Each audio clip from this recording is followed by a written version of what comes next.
Hey there, Teresa Duncan with Odyssey Management and Dental Revenue Network.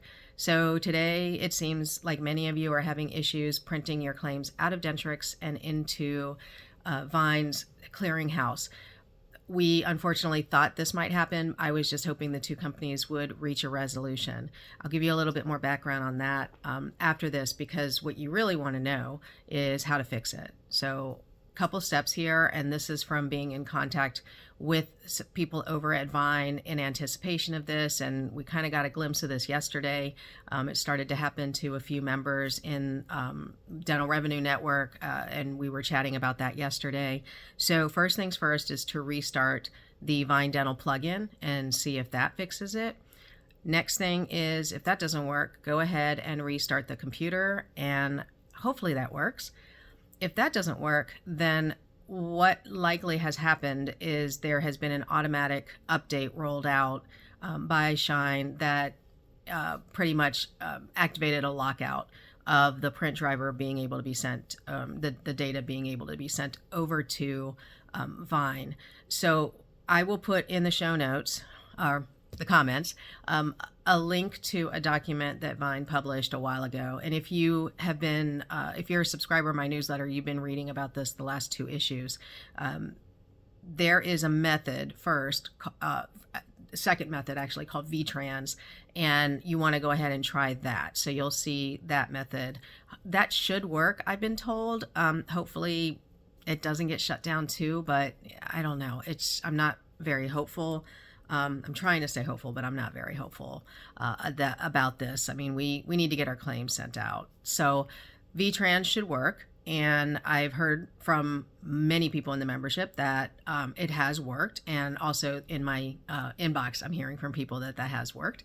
So hopefully that's a fix. Now, if for some reason Henry Schein 1, who owns Dentrix, decides to go ahead and block that, then, what are your options?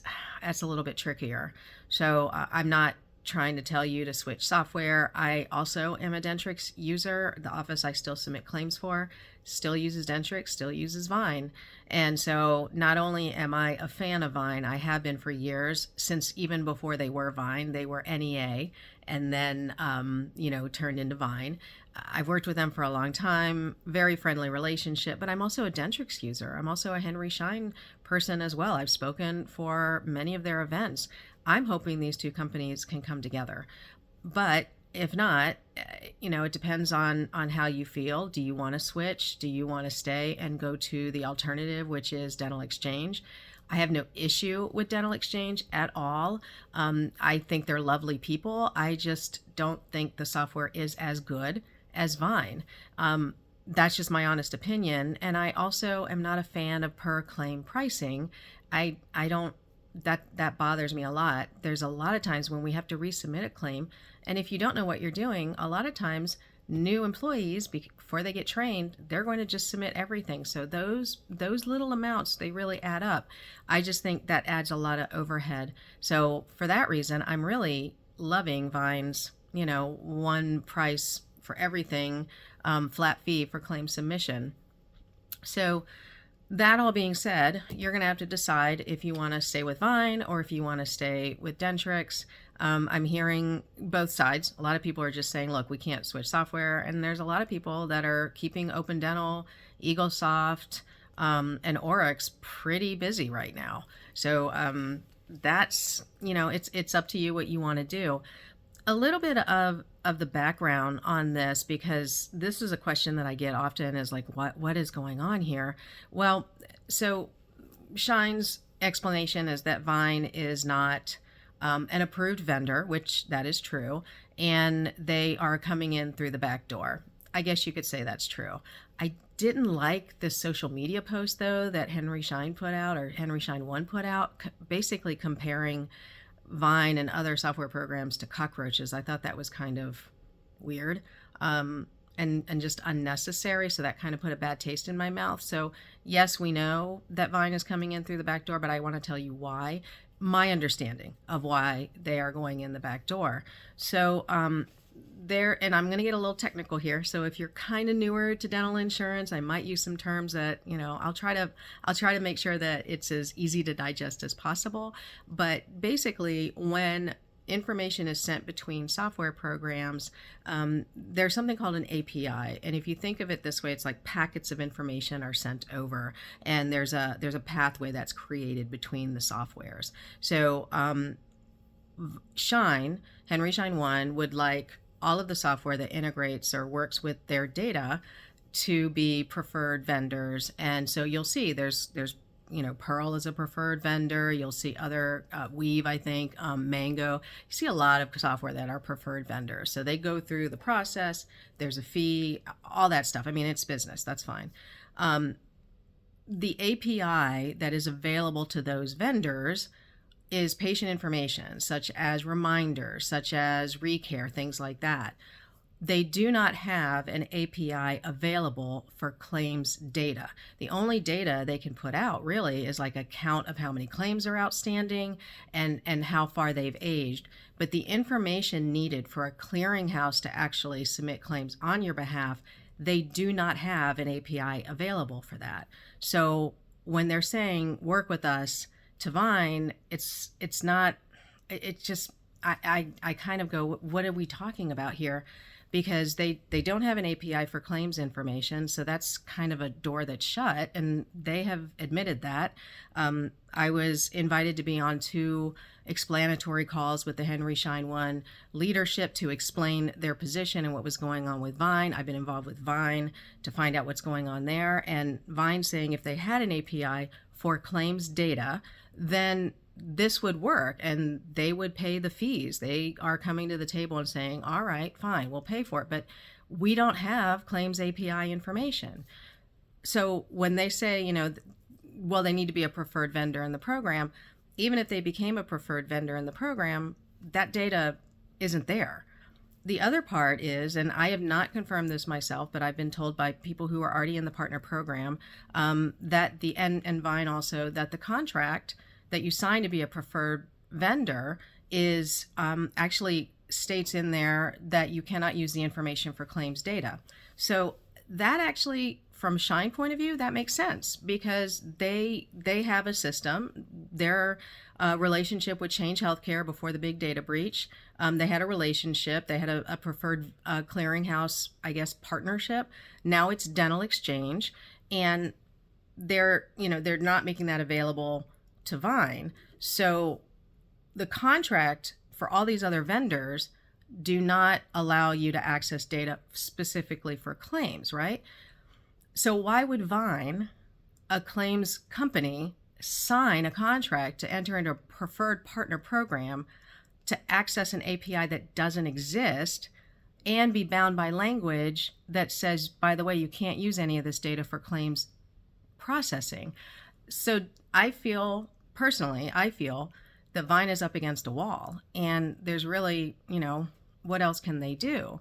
So, and by the way, it seems to me, and I've asked, it seems to be like this is the only software that's really, giving them a hard time about this. And I've got a lot of notes here, so that's why I keep reading over here. So it does look like, and I can see where they're saying, coming in through the back door and all of that. But what I find a little bit disappointing is that Vyne seems to be the only company that they're really targeting. There's other companies out there that also go in through the back door. There's companies that use a user ID and password through Dentrix, like you set them up as a user and then they go in as a user and access the data. That's also a backdoor. Dentrix is very well aware of all of these backdoor people because they can track pretty much everything, every access point, everything that's going on in your software. I mean, that's just the nature of software. Don't get all upset. That's just the nature of the software, and their software is, that good that they can do that. So if I'm trying to access claims data or access patient data, and I haven't signed a preferred partner agreement with Henry Schein 1, then that's going in the back door. So I do see what they're saying there. I don't really see any other way for Vyne to do this, but also it's been happening for so long. I mean, years. So why all of a sudden? The other side of that too is the other companies that are coming in through the back door are not being targeted. Like Vyne seems to be the only one on the big dartboard. So that just makes me kind of wonder what's going on. And I was told by Shine this has nothing to do with it. The leadership at Shine that the fact that the investment company that purchased or that bought into Dental Exchange is also an investment company that has purchased or bought into Henry Schein One. So there is a relationship there. The leadership was trying to tell me that has nothing to do with it. I don't know. I've been in dentistry a long time. I feel like that is not correct. Maybe it's not a huge influence, but to say that has nothing to do with it is a little bit bizarre to me. The security risk piece. So, and I know this is getting long, but hopefully this is letting you see the behind the scenes, or at least, why we are where we are. The security risk issue. So Shine has repeatedly said that it's a security risk to allow Vyne to access the data. Well, so it is for the other ones too, but okay. So when you print from Dentrix to, say, the Vyne print driver, that minute or that little second of spooling information to go to the clearinghouse website, that's the security risk right there. Now, I asked on one of the calls with Shine leadership, is Microsoft or Adobe a preferred vendor as well? Because we print all day long to Excel and Word and a PDF. I mean, every time we export out of the document center, every time we import into the, there's just a lot of interactions with all these other programs, and they're not all on the preferred vendor program. So what about every printer that's out there? Does Brother and Canon, do they have preferred vendor agreements as well? The security risk thing, I get what they're saying. It just seems very convenient to me. And again, this is my personal opinion. And to the Shine people that I've been in communications with, I apologize if this is coming across harsh, but it just doesn't make sense to me. It really doesn't, these excuses and reasons that are being given. So I asked on the last call, if the print driver is such an issue, then what about EDS, which is another small clearinghouse that Henry Schein One owns? They bought that a while ago. It's a very small clearinghouse, but in order for EDS to capture claims out of Eaglesoft, they use a print driver just like Vyne does. So I asked them about that, and I was told that that's not the case anymore. And I said, you should probably update the support documents on the website because it does say that that's how you do it. I have not gone back to check. And if you're an Eaglesoft user who prints to or uses EDS, I'd love to know if that is in fact the way that you print claims over to Shine or to Dental Exchange or to Vyne. So there's an example there. The security is kind of like a pick and choose. Like, that's a big security issue. Printing out of the software is a big security issue. And I feel like HIPAA is the responsibility, definitely, of the doctor. And something that you should all know is when there's a breach, Change Healthcare, big deal, right? They do have a little bit of liability, but to be honest, the big liability is always on the doctor. That's across the board. So that's nothing new. That shouldn't surprise you. At the end of the day, it's always the doctor who's responsible for any HIPAA violations. That's who the Office of Civil Rights, OCR, HIPAA people are going to come to. They're going to go to, Change Healthcare or Shine, but they're going to come to you and find out what you did to mitigate the breach. So my argument to them on the call was, can you just let the offices do their thing, do their due diligence?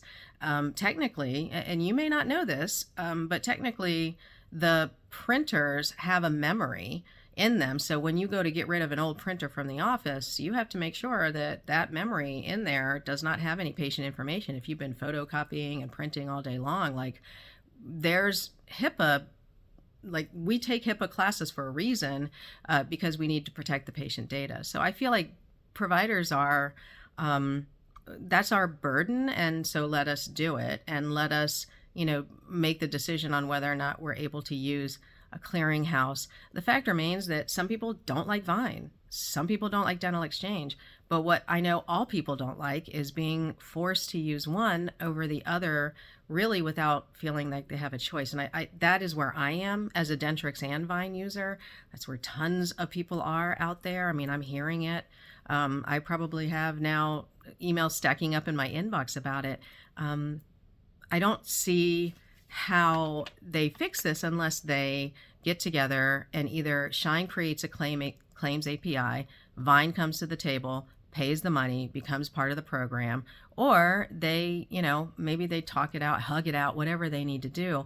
I just feel like this has escalated, and it feels very targeted, which really makes me feel icky because I don't see them on a campaign against some of the other programs that are not on the preferred vendor program. So I'm hoping that this gives you kind of the behind the scenes on why this has dragged out for so long and what to do about it. Really, as a consumer, this is just maddening, honestly. And as an industry insider, somebody who has been, seated at the table, lots of different tables, and talking to lots of different people, I don't usually, if you know me at all, I don't put out information unless I've tried to verify it. And if I can't verify it, I tell you. But I've been in this situation for a while now, waiting for it to be a resolution. And I feel like there's just an unwillingness to reach a resolution, which is not good for the end user, which is back to being a consumer of Dentrix and Vyne. That's us. So next time I do claims for the office, I'm going to have to set up the VTrans, and I'm going to have to make sure everything is okay, and I'm going to watch my claims to make sure that's okay. But say you decide to switch and you go over to Dental Exchange. Well, now we have an onboarding process. Now you have to call and get all of that set up. So at any rate, whatever you do, whatever happens, this is a good time for you to take a look at your claims aging list, keep track of it, because a claim is going to get lost in this. Maybe you print a claim, you thought it went and it didn't, whatever the case may be. Just watch your claims aging report. Just like when Change Healthcare went down, a lot of us had outstanding claims for a while after that. I don't think it's going to be as bad, but I would definitely watch. We have to watch our revenue cycle, right? Make sure that our claims are going out so that they can come back in. And I do hope that I'm not recording another video saying, okay, here's what you do. I hope that they work it out. I hope that if you find this to be as weird as I do, that you make your voice known over to Henry Shine One. And if you feel like this is okay, then I understand everybody, has different points of view. I just want our claims to be flowing so that we can get paid. And I hope there's some resolution. So stay tuned. Check the comments or the show notes for that link for the alternative methods. And I'm just going to say a little, prayer to the, good juju for the claims out there. Let's just kind of hope we get things going again. So hit me up with any questions, any comments. And if you are in St. Louis, I will see you tomorrow at the Mid-Continent Dental Congress. I'm excited about it. We are going to talk insurance again. So, if you have any questions, you can always hold them and come at me live tomorrow in St. Louis. All right. Talk to you soon. Thanks.